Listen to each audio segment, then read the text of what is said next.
Transformer ce confinement en un réveil spirituel. Alléluia. Transformer ce confinement en un réveil spirituel. Alléluia.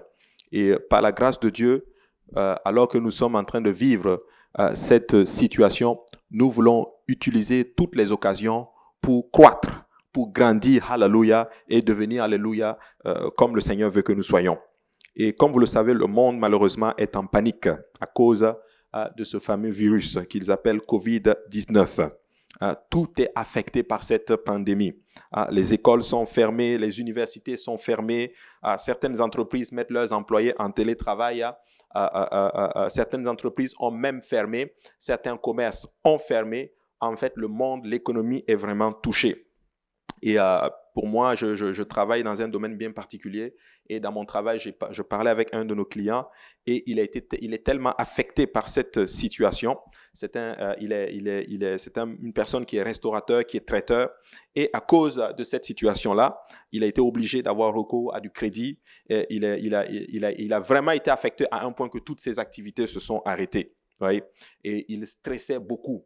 Quand je lui ai parlé, il était complètement abattu. Il m'a dit mot pour mot, il m'a dit je ne comprends pas, j'espère que cette situation va s'arrêter parce que la business ne tourne pas, les activités ne tournent pas alors que l'entreprise allait bien. Mais là, en ce moment, je suis à la maison. Et quasiment, il déprimait spécifiquement.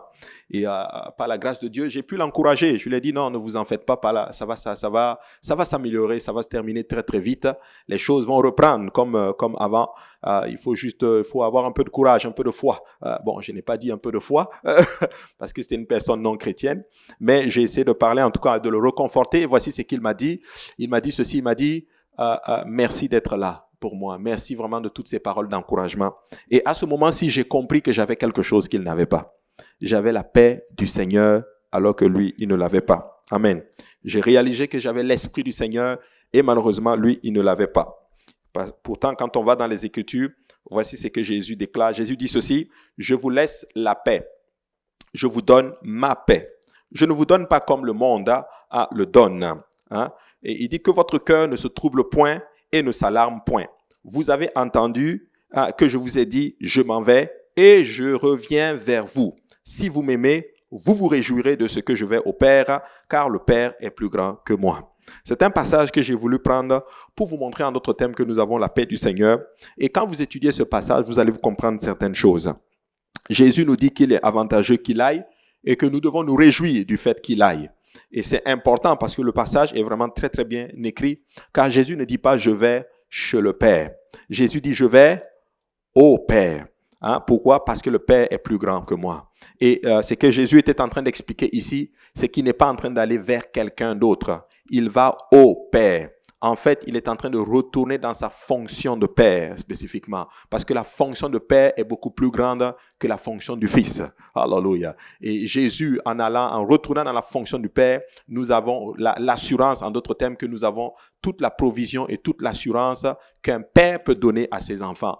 Donc, c'est quelque part un passage qui marque la divinité du Seigneur. Car bien sûr, dans le même passage de Jean chapitre 14, Jésus dit, celui qui m'a vu, a vu le Père. Alléluia. Celui qui m'a vu a vu le Père. Donc, quand il dit je vais au Père, il est en train de dire que il quitte son rôle de fils, ce rôle dans la chair, mais il retourne dans sa fonction de Père. Alléluia. Dans sa fonction de créateur et de celui qui domine toutes choses. Amen. Et celui qui est le créateur de toutes choses. Et la paix que le Seigneur nous donne est une paix qui n'est pas basée sur la manière de voir des hommes. C'est une paix qui donne l'assurance que quoi qu'il arrive, nous sommes plus que vainqueurs par notre Seigneur Jésus-Christ. Voici pourquoi il dit « je vous laisse ma paix ». Non pas comme le monde le donne, il nous donne lui sa paix. Nous avons besoin de la paix du Seigneur Jésus-Christ. Alléluia. Parce que cette paix est une paix qui surpasse les circonstances. C'est une paix qui n'a rien à voir avec ce qui se passe autour de nous. Alléluia. C'est une paix, alléluia, qui dépasse ce que nous traversons, qui dépasse en d'autres termes ce que le monde est en train de traverser. C'est une paix qui n'est pas basée sur les accomplissements matériels. C'est une paix qui n'est pas basée spécifiquement sur votre compte en banque, mais c'est une paix qui est basée sur l'assurance, en d'autres termes, que malgré tout ce qui se passe, Jésus-Christ est avec nous dans la barque. Amen. Alléluia. C'est une paix qui vous fait rire de la tempête, en fait. C'est une paix lorsque vous êtes dans cette barque, alors que vous êtes en train d'aller de l'autre bord, vous avez le Seigneur Jésus avec vous, vous avez l'assurance que peu importe l'agitation qui est autour de vous, nous allons arriver à bon port. Alléluia. C'est vraiment important. La Bible dit dans... je veux juste trouver mon passage... Voilà, la Bible dit dans Ésaïe chapitre 26, verset 3, à celui qui est ferme dans ses sentiments, tu assures la paix parce qu'il se confie en toi. Alléluia. À celui qui est ferme dans ses sentiments, tu assures la paix, et virgule, maintenant, la paix parce qu'il se confie en toi. Celui qui est ferme dans ses sentiments, celui qui est ferme dans la foi, celui qui est ferme dans les voies de Dieu, celui qui est ferme dans ces sentiments-là, il assure spécifiquement que nous allons avoir la paix. Parce que lorsque nous nous confions dans le Seigneur, nous avons une paix qui surpasse toute intelligence. Alléluia. Et ça, c'est important de comprendre ceci. Est-ce que tu peux me donner Philippiens chapitre 4, verset 7? Philippiens chapitre 4, verset 7. Alléluia. J'aimerais qu'on l'affiche parce que c'est un passage qui est connu, mais j'aimerais que ceux qui nous suivent, vous puissiez aussi le voir. Philippiens chapitre 4, alléluia, verset 7 plutôt, je m'excuse. Alléluia. Philippiens 4, verset 7, la Bible dit « Et la paix de Dieu qui surpasse toute intelligence gardera vos cœurs et vos pensées en Jésus-Christ. » Et la paix de Dieu qui surpasse toute intelligence. Jésus dit « Je vous laisse la paix. Je vous laisse ma paix. » Mais Paul, quand il parle aux Philippiens, il dit que la paix de Dieu. Donc, la paix de Christ, c'est la paix de Dieu. Pour montrer que Christ est Dieu. Christ est celui qui nous donne l'assurance. Et il dit que cette paix-là surpasse toute intelligence et cette paix va garder nos cœurs et va garder aussi nos pensées en Jésus-Christ. Donc, en ce moment-ci, en ces moments de psychose, alors que le monde est troublé, si nous avons la paix du Seigneur, nos cœurs et nos pensées seront gardés en Jésus-Christ. Alléluia. Et ça, c'est important de comprendre cela. Alors maintenant, alléluia, que nous sommes dans cette situation, alors que nous sommes confinés et je crois que d'ailleurs, ce n'est pas une mauvaise chose pour vraiment éviter la propagation de cette maladie-là. Alléluia, alors que nous sommes chez nous pour nous protéger. Nous voulons maintenant exploiter ce moment-ci pour pouvoir avoir ce qu'on appelle un grand réveil. Parce que ce n'est pas parce que nous ne sommes pas dans le bâtiment. Nous voulons encore réitérer que l'église, ce n'est pas le bâtiment.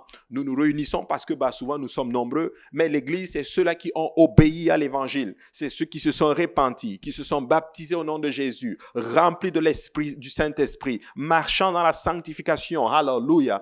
Tous ces gens-là, c'est eux l'église. Maintenant, nous ne sommes pas ensemble, mais nous sommes chacun chez nous, mais nous sommes l'église.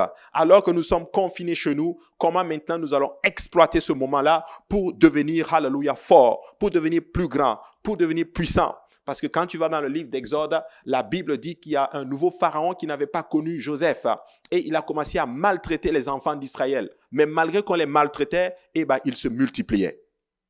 Malgré qu'on les maltraitait alors qu'ils souffraient, ils se multipliaient. Et je crois que cette situation qui est en train d'arriver, malgré le confinement, nous allons quand même nous multiplier. Nous allons avoir des âmes. Alléluia.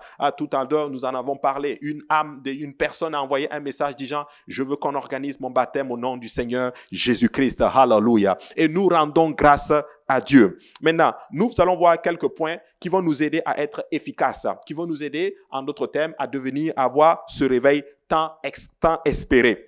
Premièrement, nous devons comprendre ce qui se passe et nous devons savoir que notre Dieu, qui est notre Dieu, et savoir qu'il est au-dessus de toutes choses et il est au contrôle de toutes choses. Ça, c'est la chose que nous devons savoir premièrement. La Bible parle des derniers jours. La Bible dit que dans les derniers jours, il va y avoir des peurs. Il va y avoir beaucoup d'agitement, beaucoup de crainte. Et pour ceux qui ont étudié la Bible parle qu'il y aura l'enlèvement de l'Église. Et nous ne savons pas quand est-ce que l'Église va être enlevée. Nous ne savons pas quand est-ce que toutes ces personnes qui ont obéi à l'Évangile, marchant dans la sanctification, le corps du Christ, nous ne savons pas à quel moment ils vont être enlevés. Mais nous savons reconnaître les signes, littéralement, avant l'enlèvement spécifiquement. Et je peux vous garantir que tout ce que nous voyons font partie des signes qui montrent que l'Église sera enlevée très bientôt. Maintenant, je ne sais pas quand est-ce que l'Église va être enlevée? Une chose est sûre, nous sommes beaucoup plus proches de l'enlèvement qu'il y a plus aujourd'hui que hier, par exemple. Alléluia. Matthieu chapitre 24 décrit plein de choses. Il va y avoir des guerres, des famines, des tremblements de terre. Il y aura des faux prophètes, il y aura de la séduction. Nous devons savoir ces choses-là. Mais au-delà de connaître ces choses-là, nous devons plus que jamais savoir qui est notre Dieu. Alléluia. La Bible dit dans Deutéronome chapitre 4, verset 4, la Bible dit ceci. Écoute Israël, l'Éternel notre Dieu est le seul éternel. Alléluia. Et au verset 5, il dit, tu aimeras l'Éternel ton Dieu de tout ton cœur, de toute ton âme et de toute ta force. Et ces commandements que je te donne aujourd'hui seront dans ton cœur. Alléluia. Et ainsi de suite.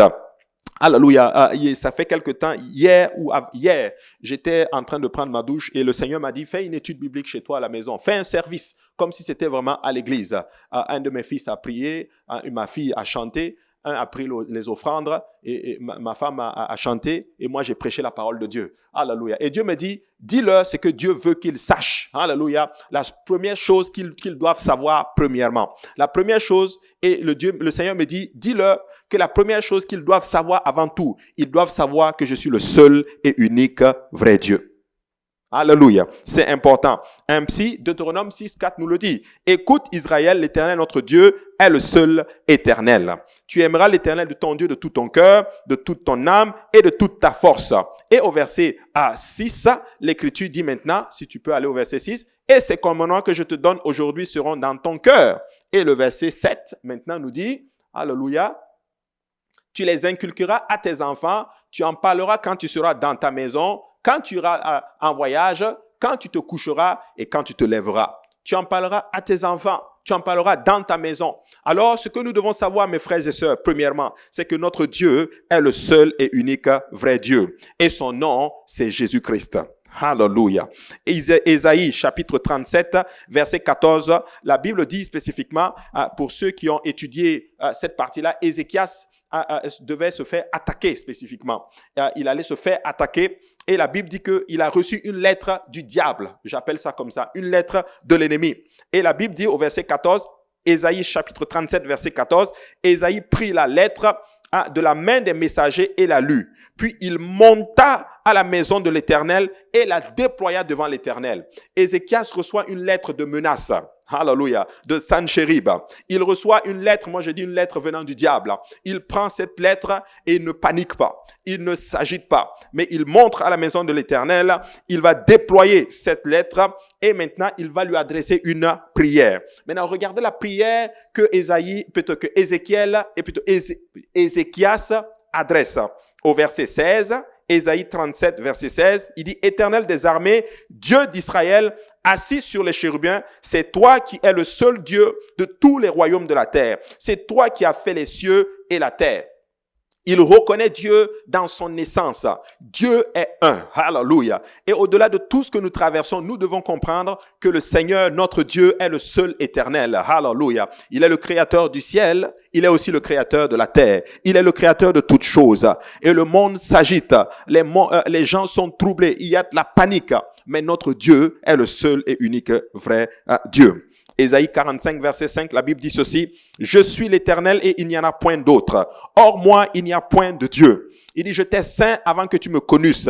C'est afin que l'on sache du soleil levant au soleil couchant que hors moi, il n'y a point de Dieu. Je suis l'Éternel et il n'y en a point d'autre. » Oui, il appuie là-dessus. Il appuie le fait qu'il est le seul et unique vrai Dieu. Au verset 7, il dit, je forme la lumière et je crée les ténèbres. Je donne la prospérité et je crée l'adversité. Moi, l'Éternel, je fais toutes ces choses. Il montre sa seigneurie. Alléluia. Il montre que malgré tout ce qui se passe, il est toujours au contrôle. Dieu n'est pas surpris par ce qui arrive. Dieu n'est pas surpris par le trouble par le trouble qui est autour de nous. Dieu n'est pas paniqué alors que les hommes sont paniqués. Et des fois, nous avons des problèmes. Mais notre Seigneur, il est au contrôle de toutes choses. Alléluia. Et nous pouvons bénir le Seigneur de le connaître. Amen. Au verset 8, il dit ceci, que les cieux répandent d'en haut et que les nuées laissent couler la justice, que la terre s'ouvre, que le salut y fructifie et qu'il en sorte à la fois la délivrance. Moi, l'Éternel, je crée ces choses. Ça veut dire que si Dieu est au contrôle, ça veut dire que mon avenir est entre ses mains. Si Dieu est au contrôle, ma subsistance est entre ses mains. Même si le monde est paniqué, parce que Dieu est au contrôle, là, j'ai l'assurance que ma subsistance est assurée. Alléluia. Ésaïe 46, verset 9, la Bible dit, « Souvenez-vous de ce qui s'est passé dans les temps anciens. » Dès les temps anciens, car je suis Dieu et il n'y en a point d'autre. Je suis Dieu et nul n'est semblable à moi. Alléluia. Au verset 10, il dit ceci, j'annonce dès le commencement ce qui doit arriver. Oh, alléluia. Dieu annonce dès le commencement ce qui va arriver dans la suite. Alléluia. Et il dit, et longtemps d'avance, ce n'est pas encore accompli. Je dis, mes arrêts subsisteront et j'exécuterai toute ma volonté. Alléluia. Au verset 11, il dit, c'est moi qui appelle de l'Orient un oiseau de proie d'une terre lointaine, un homme pour accomplir mes desseins. Je l'ai dit et je le réaliserai, je l'ai conçu et je l'exécuterai. Alléluia. Dieu dit qu'il va exécuter tous ses desseins. Ésaïe 45 et verset 22, la Bible dit ceci, tournez-vous vers moi et vous serez sauvés. Vous qui êtes aux extrémités de la terre, car je suis Dieu, il n'y en a point d'autre. Vous voyez, et quand on va dans Ésaïe et dans presque tout l'Ancien Testament et même dans le Nouveau Testament, il est question d'un seul et unique vrai Dieu. Il dit, tournez-vous vers moi et vous serez sauvés. Il dit ceci dans le livre d'Ésaïe. Mais dans le Nouveau Testament, nous comprenons que pour être sauvés, nous devons nous tourner vers Jésus. Donc, nous n'avons pas deux sauveurs. Si je prends le verset, je prends le Nouveau Testament et l'Ancien Testament, pour que la parole de Dieu soit en accord, Jésus-Christ ne peut être que ce Dieu de Ésaïe mentionné dans Ésaïe chapitre 45. Donc, quand Dieu dit « tournez-vous vers moi », c'est Jésus qui est en train de dire « tournez-vous vers moi ». Il dit « tournez-vous vers moi et vous serez sauvés ». Nous sommes sauvés par Jésus-Christ. Vous qui êtes aux extrémités de la terre, car je suis Dieu et il n'y en a point d'autre. Et maintenant, on dit au verset 23, « Je le jure par moi-même, la vérité sort de ma bouche et ma parole ne sera point révoquée. » Et maintenant, il dit maintenant, « Tout genou fléchira devant moi, toute langue jurera par moi. » Quelle parole prophétique le Seigneur est en train de dire. Tout genou fléchira devant moi. L'apôtre Paul, quand il parle aux Philippiens, l'apôtre Paul va apporter un peu plus de révélation sur le passage de Ésaïe 45. Philippiens chapitre 2, nous le voyons, Philippiens chapitre 2, à partir du verset 10, nous allons voir ce que la Bible dit. Philippiens chapitre 2, verset 10, la Bible dit ceci. C'est pourquoi aussi Dieu l'a souverainement élevé et lui a donné le nom qui est au-dessus de tout nom, afin qu'au nom de Jésus, tout genou fléchisse.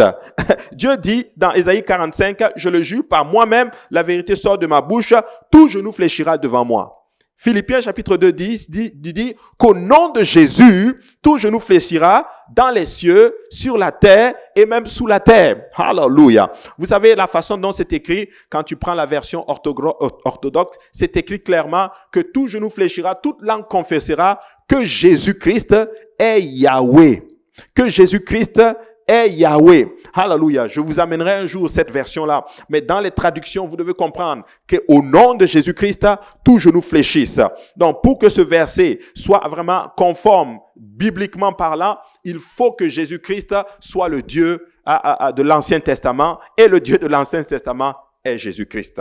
Alléluia. Donc, nous devons connaître notre Seigneur. C'est pour ça que les enfants de Dieu, les vrais enfants de Dieu ne sont pas confus. Ils connaissent leur papa.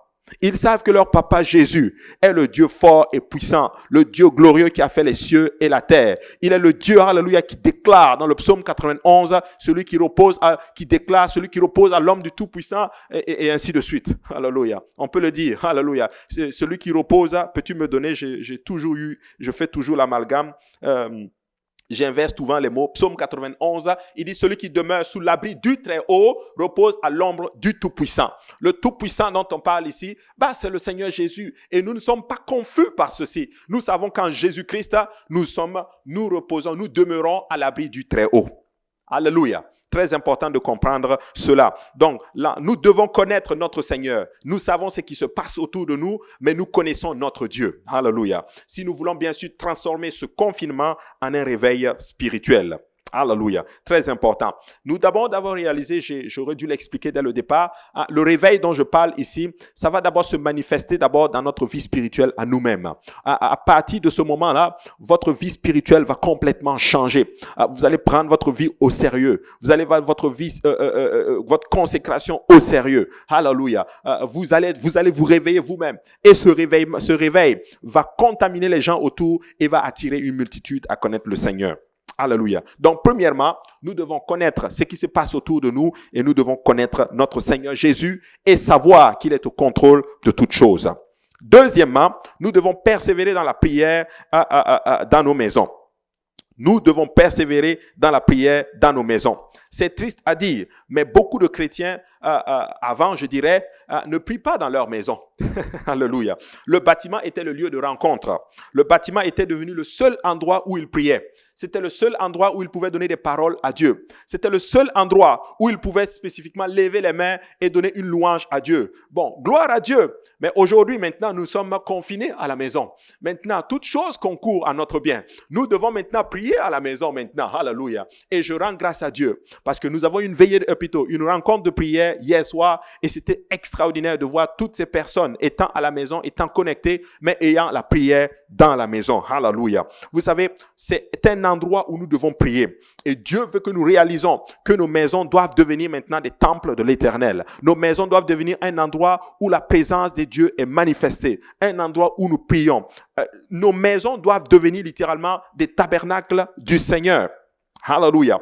La Bible dit dans Actes chapitre 2, 42, « Ils persévéraient dans l'enseignement des apôtres, dans la communion fraternelle, dans la fraction du pain et dans les prières. » Nous devons prier pour avoir la puissance de Dieu. Nous devons prier pour ne pas tomber dans la tentation. Nous devons prier dans nos maisons. Nos enfants doivent nous voir prier. Nous devons avoir des autels spécifiquement dans nos maisons. Alléluia. Vous savez, vous pouvez prier de chez vous. Alléluia. Vous pouvez prier même avec l'église étant chez vous. Alléluia. Alors, ne permettons pas à cette situation d'éteindre notre vie spirituelle.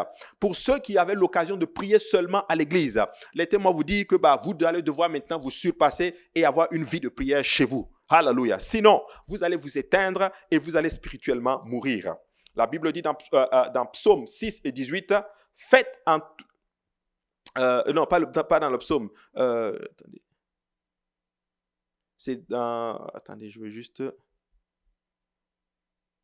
Plutôt, je m'excuse. Attends, c'est dans Luc 21, verset 36. Il dit, « Veillez donc et priez en tout temps. » Alléluia. « Afin que vous ayez la force d'échapper à toutes ces choses qui arriveront et de paraître debout devant le Fils de l'homme. » Alléluia. La Bible dit, Luc 21, verset 36. Alléluia, c'est bizarre, j'ai des points avec les versets aujourd'hui. Alléluia. Luc 21, verset 36, il dit, « Veillez donc et priez en tout temps, afin que vous ayez la force d'échapper à toutes ces choses qui arriveront et de paraître debout. » Alléluia. Lorsque le Fils de l'homme debout devant le Fils de l'homme. Donc, nous devons veiller. Nous devons prier. Alléluia. Nous devons veiller et prier afin de paraître debout. Pour avoir de la force spirituelle, nous devons prier. Et nous devons développer littéralement cette habitude à ne pas seulement prier lors des rassemblements, mais avoir la capacité de prier chez nous. Alors, c'est une occasion que Dieu nous donne pour pouvoir prier dans nos maisons. Certains, peut-être, vous ne travaillez, les entreprises sont fermées. D'autres ont le télétravail. Vous avez plus de temps. Nous avons plus de temps dans nos maisons. Alléluia. Nous devons prier. Alléluia. Si tu es chez toi et qu'il y a un voisin à côté de toi, touche-le et dis-lui, nous devons prier. Alléluia. Gloire au nom de Jésus. Alléluia. Et voilà. Et retenez ceci. On ne nous a pas empêchés de prier. On ne doit tout simplement pas nous rassembler pour éviter la propagation du COVID-19. Donc, on ne nous a pas empêchés de prier. On nous a juste dit, ne vous rassemblez pas pour éviter spécifiquement la propagation du virus. Donc, nous pouvons prier et par la prière, nous allons faire de grandes choses.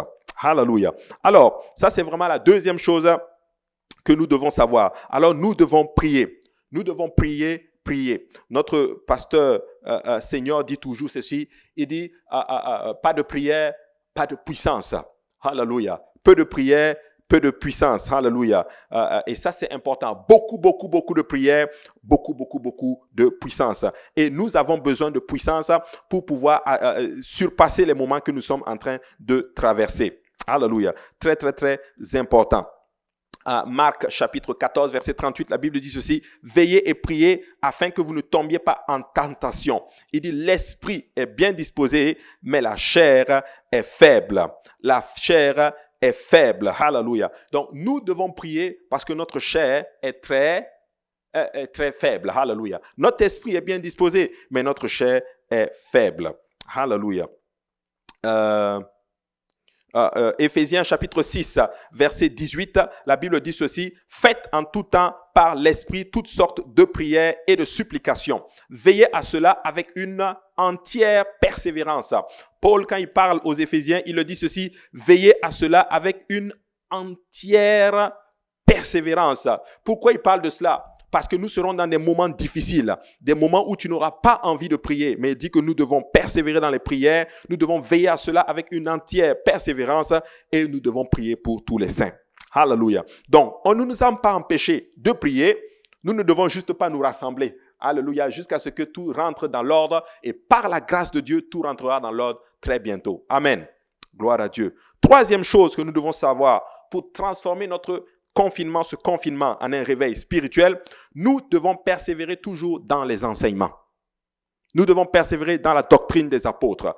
Que l'Internet ne devienne pas un endroit de loisir, mais un endroit où nous allons tout simplement continuer à recevoir les enseignements. Et quand je dis enseignement, je parle des enseignements venant littéralement de vos bergers. Alléluia. Alléluia. C'est très important. N'allons pas ailleurs. Mangeons la vraie nourriture spirituelle. Alléluia. Et nous allons être en ligne. Nous allons connecter avec vous. Alléluia. Nous allons tout faire pour que tous nos services soient assurés en ligne, pour que vous puissiez partager, bien sûr, la doctrine des apôtres. Alléluia. Vous savez, la Bible dit que les apôtres persévéraient les fidèles, les premiers chrétiens, ils persévéraient dans la doctrine des apôtres. Alléluia. Et ça, c'est important de comprendre ceci. Vous savez, dans Genèse chapitre 18, le Seigneur a appelé Abraham. Et au verset 18, dans Genèse 18 et 19, le Seigneur va commencer à lui donner, va révéler une des raisons pourquoi il l'a appelé. Je l'ai appelé pour qu'il ordonne à sa maison, pour qu'il transmette mes voix, ma parole, mes enseignements à sa maison. Genèse 18 et 19, la Bible dit ceci: car je l'ai choisi afin qu'il ordonne à ses fils et à sa maison après lui de garder la voie de l'Éternel, en pratiquant la droiture et la justice, et qu'ainsi l'Éternel accomplisse en faveur d'Abraham les promesses qu'il lui a faites. La Bible dit que nous sommes appelés à transmettre la parole de Dieu dans nos maisons. Nous sommes appelés à transmettre les voies afin que nos enfants, afin que notre maison marche selon les voies du Seigneur. Spécifiquement, nous devons badigeonner notre maison par le sang de Jésus-Christ. Nous devons nous assurer spécifiquement que cette parole, elle est donnée. Et c'est un moment, c'est une occasion que Dieu nous donne pour que cette parole soit transposée dans nos maisons. Comme je l'ai dit tantôt, alléluia, mes enfants sont venus, ils sont venus hier et même toute la semaine. On veut le service. Et le service, on l'a fait à la maison. Et c'était vraiment un moment extraordinaire que nous avons passé partageant la parole de Dieu. C'est une occasion que Dieu nous donne. Alléluia. Nous devons partager la parole de Dieu dans nos maisons. Et ainsi, l'Église va commencer à croître. L'Église dans votre maison va croître et votre maison sera solide. Alléluia. Actes chapitre 2, verset 42, c'est le passage dont je parlais. Et ils persévéraient dans l'enseignement des apôtres, dans la communion fraternelle, dans la fraction du pain, alléluia, et dans les prières. Donc, ils persévéraient à toutes ces choses-là. Et si nous développons la parole de Dieu dans nos maisons, nous allons faire de grandes choses. Donc, ça, c'était la troisième chose que nous devons développer pour transformer ce confinement, cette situation en un réveil spirituel. Quatrième point que nous devons faire pour renforcer, littéralement, pour transformer ce confinement en un réveil spirituel, c'est que nous devons renforcer nos liens familiaux. Alléluia. Pour une fois, nous sommes à la maison, passant du temps avec nos enfants, passant du temps avec nos épouses, Les familles chrétiennes, malheureusement, étaient déstabilisées par ce manque de communication, manque de relations, etc., etc. Qu'on se dise la vérité. Il y a même des hommes de Dieu qui sont surchargés par le ministère, surchargés par ceci. Maintenant, nous sommes confinés chez nous. Nous allons passer du temps ensemble avec nos enfants. Et je bénis Dieu parce que depuis ce temps, je passe beaucoup de temps à la maison et nous allons profiter de ce temps-là littéralement pour renforcer nos liens familiaux. Profitons de ce moment pour parler à nos enfants. Profitons de ce moment pour parler avec nos épouses. Développer une relation épouse-mari, littéralement. Devenir plus soudés, devenir un.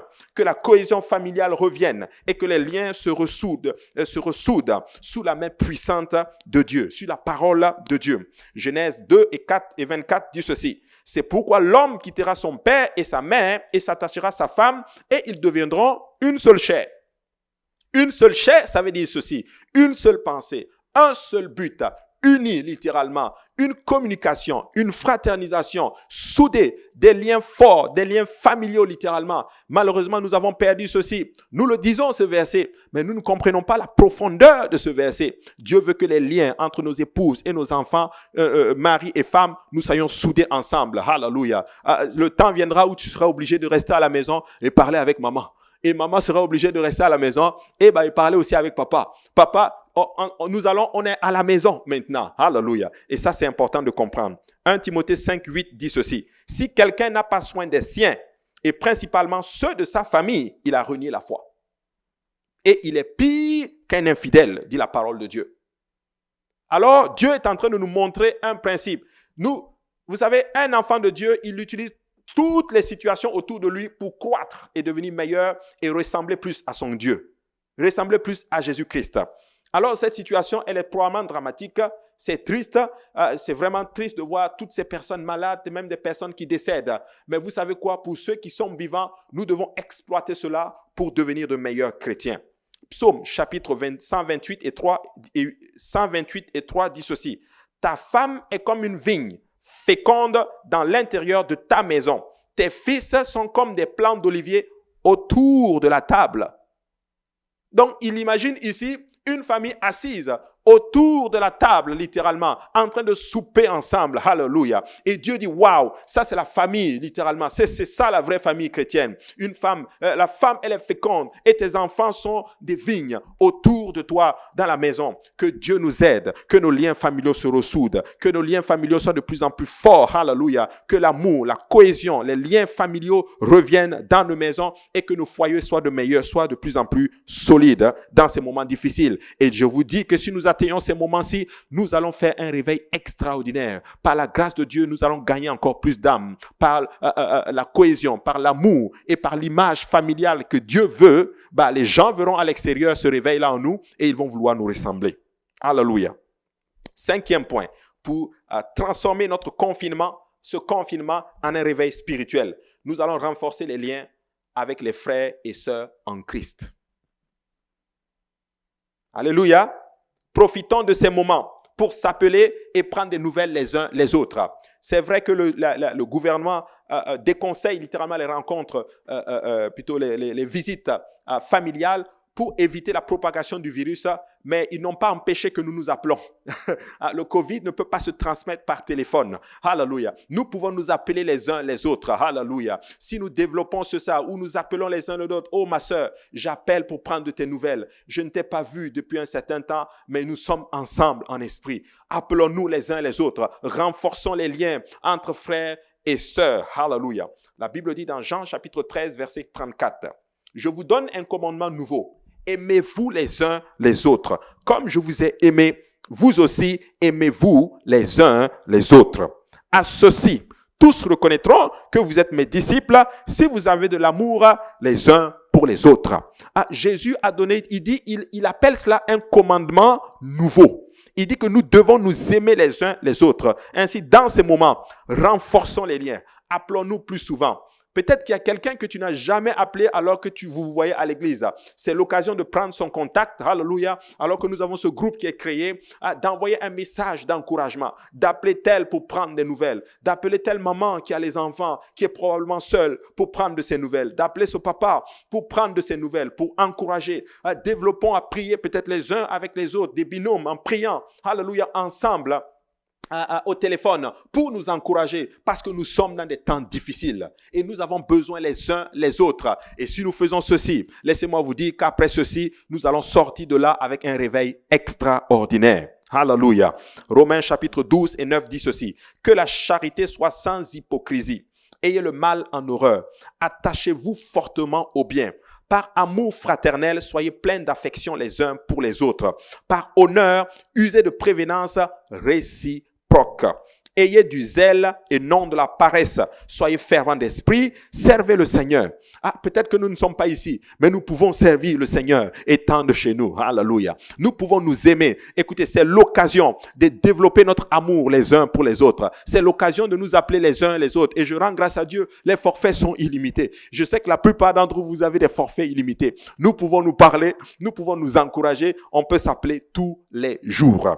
Alléluia. Romains chapitre 13, verset 8 dit ceci. Ne devez rien à personne si ce n'est de vous aimer les uns les autres. Car celui qui aime les autres a accompli la loi. En effet, le commandement, tu ne commettras point d'adultère. Tu ne tueras point, tu ne déroberas point, tu ne convoiteras point. Et ce qu'il peut encore y avoir se résume dans cette parole. Tu aimeras ton prochain comme toi-même. Alléluia. Si tu aimes ton prochain comme toi-même, alléluia, tu vas l'appeler et tu vas voir et tu vas vraiment prendre soin de lui.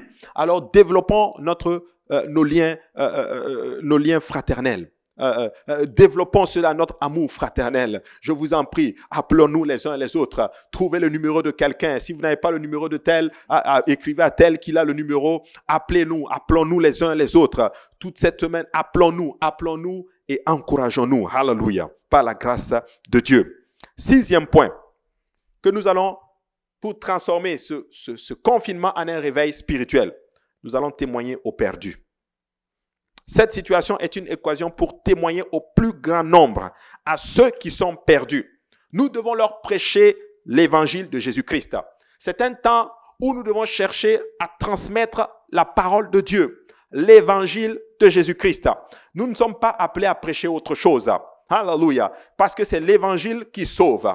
La Bible dit dans 1 Corinthiens chapitre 15, on va le lire, 1 Corinthiens chapitre 15, la Bible dit ceci, je vous rappelle frères, l'évangile que je vous ai annoncé, que vous avez reçu, dans lequel vous avez persévéré et par lequel vous êtes sauvés, si vous le retenez tel que je vous l'ai annoncé. Autrement, vous auriez cru en vain. Je vous ai enseigné avant tout, comme je l'ai aussi reçu, que Christ est mort pour nos péchés selon les Écritures, qu'il a été enseveli et qu'il a ressuscité le 3e jour selon les Écritures et qu'il est apparu à Céphas, puis aux 12. La Bible dit ceci, que l'évangile, si nous le retenons tel que nous l'avons reçu, alléluia, à ce moment-là, nous allons être sauvés. Alors, à ce moment-là, nous devons comprendre que nous devons persévérer dans ces voies-ci. Nous devons prêcher l'évangile. Alléluia. Pas autre chose. Alléluia. Nous ne devons pas être distraits. Nous devons faire l'œuvre d'un évangéliste. Que tout ce que nous faisons soit le but de toucher une âme. Alléluia. Nous devons utiliser ceci pour gagner une âme. Alléluia. Je dois gagner une âme. Je dois témoigner à quelqu'un. Je vais parler à quelqu'un, alléluia, du Seigneur Jésus-Christ. Parce que les temps dans lesquels nous sommes, comme je vous ai dit, il y a plusieurs signes qui montrent que la fin est proche. Et je crois que ce qui se passe est un des signes de la fin. C'est le moment pour nous de partager l'évangile. Et l'évangile, c'est la mort, l'ensevelissement et la résurrection de notre Seigneur Jésus-Christ. Nous devons le partager. Alléluia. Nous devons le prêcher plus que jamais. Alléluia. Et comment on obéit à ceci? Nous devons dire, transmettre aux gens qu'ils doivent se repentir. Mes frères et sœurs, nous devons nous repentir. Plus que jamais, nous devons nous repentir. Alléluia. Nous devons abandonner nos nos mauvaises voies. Je dois me repentir. Tu dois te repentir. Nous devons tous nous repentir. Alors que nous marchons dans la mauvaise direction, nous devons nous arrêter et nous tourner littéralement et aller dans la bonne direction vers le Seigneur Jésus-Christ. Après cela, nous devons être baptisés dans le nom du Seigneur Jésus-Christ pour le pardon de nos péchés. Comme ça a été annoncé, mes frères et sœurs, nous devons arriver à cette place où nous comprenons les Écritures. Le baptême, c'est pour nous laver complètement de nos péchés. La Bible dit dans Actes chapitre 2, verset 38, « Repentez-vous et que chacun de vous soit baptisé au nom de Jésus-Christ pour le pardon de vos péchés. » Sans le baptême au nom de Jésus-Christ, nous n'avons pas de pardon de péché. Sans la repentance, le baptême au nom de Jésus, je veux le dire ainsi, nous n'avons pas le pardon de nos péchés. Nous devons être baptisés au nom de Jésus et pas au nom du Père et du Fils et du Saint-Esprit. Parce que nous ne voyons pas le baptême au nom du Père, Fils et Saint-Esprit dans la Bible. Ou du moins, nous ne voyons pas un baptême administré au nom du Père, du Fils et du Saint-Esprit dans la Bible. Je vois quelqu'un venir qui me dit, mais c'est écrit dans Matthieu chapitre 28, verset 19. Oui, c'est écrit dans la Bible. Jésus dit dans Matthieu 28 et 19, il dit ceci, « Allez, faites de toutes les nations des disciples, les baptisant au nom du Père, du Fils et du Saint-Esprit. » Et mes frères et sœurs, vous conviendrez avec moi que nous ne sommes pas en train de voir un baptême ici. Il n'y a pas un baptême qui est administré. Jésus est en train de donner un commandement. Alléluia. Jésus dit, allez, faites de toutes les nations des disciples, les baptisant au nom du Père, du Fils et du Saint-Esprit. Alléluia. Vous conviendrez avec moi que Père, Fils et Saint-Esprit, ce ne sont pas des noms. Alléluia. Ce ne sont pas des noms. Sinon, le haut nom allait être au pluriel. Mais nous voyons le haut nom étant au singulier. Parce qu'il y a un seul nom qui représente le Père, le Fils et le Saint-Esprit. Moi, je suis Père et je suis aussi Fils. Alléluia. Mais je ne m'appelle pas Père, je m'appelle Fils, je m'appelle Abou. J'allais dire Fils. Je ne m'appelle pas Père, je ne m'appelle pas Fils, je m'appelle Abou. Alléluia. Voici pourquoi lorsque vous entrez dans le livre des Actes, le jour de la Pentecôte, alors que Pierre prêche la parole de Dieu, il a prêché l'évangile que Christ est mort, Christ a été enseveli et Christ a ressuscité d'entre les morts le troisième jour. Et les gens ont eu le cœur tellement touché, vivement touché par ceci. Et ils se sont dit, mais hommes frères, que ferons-nous? Et là, Pierre leur dit, dans Acte 2, 38, repentez-vous et que chacun de vous soit baptisé au nom de Jésus. Donc Pierre est allé chercher le nom du Père, du Fils et du Saint-Esprit qui est Jésus et il a baptisé dans ce nom. Voici pourquoi quand vous entrez dans le livre des Actes, vous ne verrez aucun baptême administré au nom du Père, du Fils et du Saint-Esprit. Parce que le nom de Jésus-Christ est le seul nom qui sauve. Voici pourquoi il est écrit, le nom de l'Éternel est une tour forte, le juste s'y réfugie. Il faut que le nom soit invoqué. Actes chapitre 22, 16 nous dit ceci. Et que tardes-tu? Lève-toi, sois baptisé et lavé de tes péchés en invoquant le nom du Seigneur. En invoquant le nom du Seigneur. Le mot invoquer veut dire prononcer à haute voix. Voici pourquoi lorsque nous baptisons les gens, nous leur plongeons complètement dans l'eau, nous les immergeons complètement dans l'eau et nous disons, je te baptise au nom du Seigneur Jésus-Christ. Alléluia. Le nom doit être prononcé. Acte 10, 43 nous dit ceci, et tous les prophètes rendent de lui le témoignage que quiconque croit reçoit par son nom le pardon des péchés.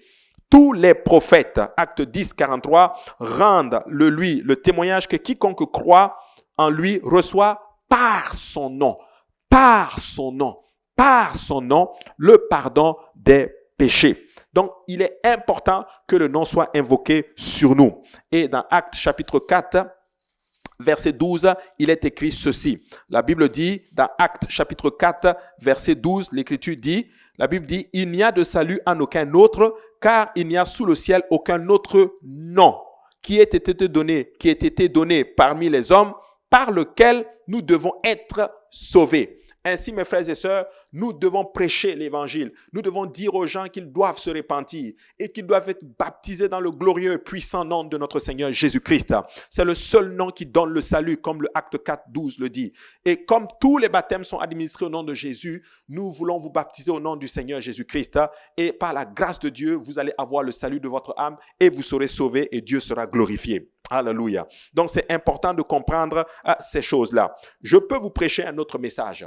Je peux vous dire, mes frères et sœurs, que Dieu va vous guérir. Je peux vous dire que Dieu va vous donner de l'argent. Je peux vous dire que Dieu va régler vos problèmes. Je peux vous dire plein de choses. Je peux vous dire et aller chercher vos émotions. Mais vous savez quoi? Nous avons été suscités pour un temps comme celui-ci, pour prêcher la parole de Dieu, pour donner l'évangile du salut, pour sauver le plus grand nombre. Hallelujah. Notre but, c'est sauver.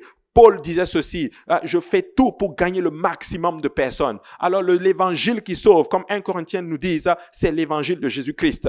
Et l'évangile, c'est la mort, l'ensevelissement et la résurrection de Jésus-Christ. Mes frères et sœurs, un frère m'a appelé récemment.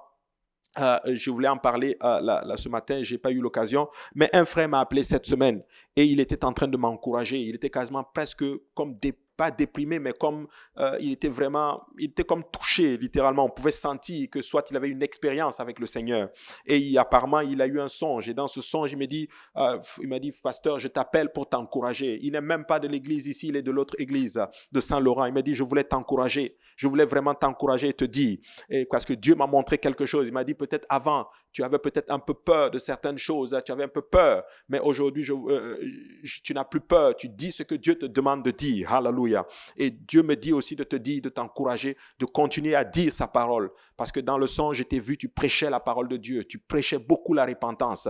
Tu disais aux gens, repentez-vous. Tu suppliais carrément les gens de se repentir. Et dès que tu as fini de prêcher, l'enlèvement a sonné. Il y a juste quelques jours qu'il m'a dit ça. Et j'ai compris à ce moment-là que la vie de repentance est une vie qui incombe à tout le monde.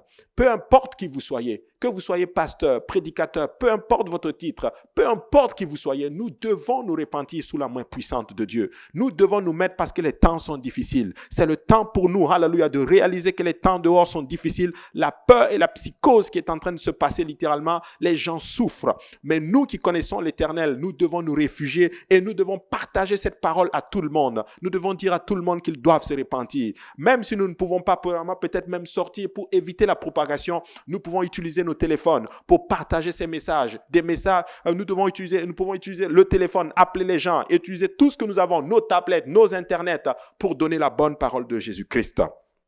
Jean chapitre 4 et 35 dit ceci. Ne dites pas qu'il y a encore 4 mois jusqu'à la moisson. Voici, je vous le dis, levez les yeux et regardez les champs qui déjà blanchissent pour la moisson. Celui qui moissonne reçoit un salaire et amasse des fruits pour la vie éternelle. Vous savez, notre salaire, ce n'est pas les biens matériels. Notre salaire, ce n'est pas l'argent. Ce n'est pas quelque chose Non, ce n'est pas ça du tout. Notre salaire, c'est les âmes qui vont être sauvées. Hallelujah. C'est les âmes qui vont monter au ciel lorsque la trompette va sonner. Tel est notre salaire. Hallelujah. C'est de voir toutes ces personnes qui vont être sauvées. Celui qui moissonne reçoit un salaire et amasse des fruits pour la vie éternelle. Hallelujah. Afin que celui qui sème et celui qui moissonne se réjouissent ensemble. Celui qui sème, hallelujah, et celui qui moissonne. Dieu est celui qui moissonne. Hallelujah. Dieu est celui qui sème et qui moissonne à travers nous.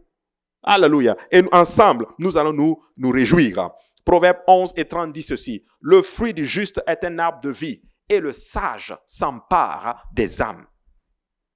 Alléluia. Le sage s'empare des âmes. Alors si nous utilisons ces moments de difficulté pour transmettre cette parole, pour témoigner aux gens, pour gagner une âme, la Bible nous appelle sages. Daniel 12 et 3 dit ceci. Ceux qui auront été intelligents brilleront comme la splendeur du ciel. Et ceux qui auront enseigné la justice à la multitude brilleront comme les étoiles à toujours et à perpétuité. Daniel dit ceci, ceux qui auront été intelligents. Il associe l'intelligence au fait d'enseigner la multitude et de gagner des âmes pour le Seigneur. Alléluia, je veux être intelligent pour Dieu. Tu veux être intelligent pour le Seigneur. À ceux qui auront été intelligents, brilleront comme... Ceux qui auront été intelligents brilleront comme la splendeur du ciel. Et ceux qui auront enseigné la justice à la multitude brilleront comme les étoiles à toujours et à perpétuité. Gloire soit rendue à Dieu. Hallelujah. Jacques chapitre 5 et 19 dit ceci. Mes frères, si quelqu'un parmi vous s'est égaré loin de la vérité et qu'un autre l'y ramène, qu'il sache que celui qui ramène un pécheur à la voie où il s'est égaré sauvera une âme de la mort et couvrira une multitude de péchés. Jacques dit ceci, que lorsque nous ramenons quelqu'un dans les voies de Dieu, vous savez, nous devons gagner des gens qui ne connaissent pas Jésus, qui ne connaissent pas le Seigneur. Nous devons gagner des rétrogrades. Nous devons gagner ceux-là qui ne sont pas encore solides dans le Seigneur. Il y a différentes catégories d'âmes que nous devons gagner, mais nous devons gagner une âme pour le Seigneur Jésus. Jacques dit ceci, si on ramène quelqu'un qui était hors de la voie du Seigneur, si nous le ramenons dans les voies de Dieu, l'apôtre Jacques dit ceci, on va couvrir une multitude de péchés et nous allons sauver une âme de la mort. Mes frères et sœurs, l'éternité, c'est vraiment très long. L'éternité, c'est très long. Tu ne le souhaites pas à ton pire ennemi de passer l'éternité dans les ténèbres, dans le lac de feu. Mon souhait est que nous parvenons tous au grand salut de notre Seigneur Jésus-Christ. Alors nous ne pouvons pas négliger ce grand salut. Nous ne pouvons pas la négliger. C'est très, très important. Prêchons l'évangile. Comme je l'ai dit, je pourrais prêcher autre chose. Je pourrais vous dire que tous vos problèmes seront résolus. Je pourrais littéralement vous dire plein de choses. Je pourrais satisfaire votre conscience. Je pourrais avoir des acclamations. Je pourrais aller chercher tout ceci. Mais vous savez quoi? Je vais chercher l'acclamation du Seigneur Jésus-Christ et voir une âme donner sa vie à Jésus-Christ. Alléluia. Alors nous allons nous arrêter là aujourd'hui. Nous avons vu ces 6 points pour littéralement transformer ce confinement en un réveil spirituel. Et je crois par la grâce de Dieu que si nous mettons ces choses en pratique, nous allons avoir une grande moisson pour le Seigneur. Des âmes vont donner leur vie au Seigneur Jésus-Christ. Même si on va probablement baptiser des gens ici, tout en respectant bien sûr les normes gouvernementaux d'hygiène. Nous n'allons pas nous rassembler à plus de 5. Nous allons baptiser des gens, je le sais, dans le futur. Nous allons baptiser probablement des gens même dans nos baignoires. Mais nous allons sauver des âmes pour la gloire du Seigneur. Et le Seigneur sera glorifié. Alléluia. Alors prenons ceci. Transformons notre confinement en un réveil spirituel. Ne permettons pas, mes frères et sœurs, que notre réveil, que notre vie spirituelle soit éteinte. Mais travaillons pour gagner le plus de personnes à Dieu. Alléluia. Je vais terminer avec ceci. Si vous nous suivez en direct et que vous n'avez pas encore obéi à l'évangile et que vous avez été touché, et je sais que votre cœur a été touché, laissez-moi vous dire que vous pouvez aussi obéir à l'évangile. Vous pouvez prendre contact avec nous. Et si vous n'avez pas encore obéi à l'évangile, vous pouvez vous repentir et vous pouvez vous faire baptiser au nom de Jésus. Vous pouvez nous appeler et nous allons arranger pour qu'on puisse vous baptiser au nom du Seigneur Jésus-Christ. Si vous êtes en ligne et que vous n'avez pas encore expérimenté le baptême du Saint-Esprit, laissez-moi vous dire que le baptême du Saint-Esprit, ce n'est pas quelque chose de mystique. La Bible dit que lorsque nous recevons le baptême du Saint-Esprit, nous allons parler en d'autres langues. C'est la promesse du Seigneur. Et dans Actes chapitre 1, verset 8, le Seigneur déclare que c'est une puissance que nous allons recevoir. Et à ce moment-là, nous serons des témoins à Jérusalem, en Judée et jusqu'aux extrémités de la terre. Dieu nous appelle à être des témoins. Dieu nous appelle à avoir son esprit. La Bible dit que celui qui n'a pas l'esprit de Christ, il ne lui appartient pas. Littéralement, celui qui n'a pas le Saint-Esprit, il ne peut pas prétendre appartenir au Seigneur Jésus-Christ. Le baptême, la repentance, il nous pardonne nos péchés présents. Le baptême nous pardonne nos péchés passés et le baptême du Saint-Esprit va prendre soin de nos péchés futurs. Lorsque nous sommes baptisés au nom de Jésus, nous entrons en Christ. Lorsque nous sommes baptisés du Saint-Esprit, Christ entre en nous. Alléluia. Alors, si vous n'avez pas encore reçu le baptême du Saint-Esprit, je dirais, si vous n'avez pas encore expérimenté le parler en d'autres langues, vous n'avez pas encore expérimenté ceci, laissez-moi vous dire que vous pouvez aussi l'expérimenter étant chez vous. Il faut juste repentez-vous, demandons pardon au Seigneur et nous allons faire cette prière de repentance et après cela, adorer le Seigneur, louer le Seigneur. La meilleure adoration que vous pouvez lui donner, c'est Hallelujah. Hallelujah, c'est la meilleure adoration. Ça veut dire tout simplement louer l'Éternel. C'est une façon pour nous de nous abandonner totalement à Dieu. Et pendant que nous sommes en train de dire Alléluia Jésus, l'Esprit de Dieu va commencer à prendre le contrôle de notre être. Il va commencer à prendre le contrôle de notre langue. Et tu vas commencer à sentir la puissance de l'Esprit de Dieu. Tu vas commencer à sentir la puissance de Dieu. À un moment donné, ta langue va commencer à balbutier, comme le dit l'Écriture dans le livre d'Ésaïe. Ta langue va commencer à balbutier. Et ce qui te vient à l'esprit, sors-le. Parce que Dieu va mettre des mots dans ta pensée, dans ton esprit. Toi, parle cette langue que le Seigneur va te donner et tu vas être baptisé du Saint-Esprit. Et le nom du Seigneur sera béni. Alléluia. Alors ce soir, nous allons clôturer ceci avec une prière de repentance. Alléluia. Retenez ceci, si vous voulez obéir à l'évangile, juste nous faire signe et nous allons pouvoir organiser tout ceci.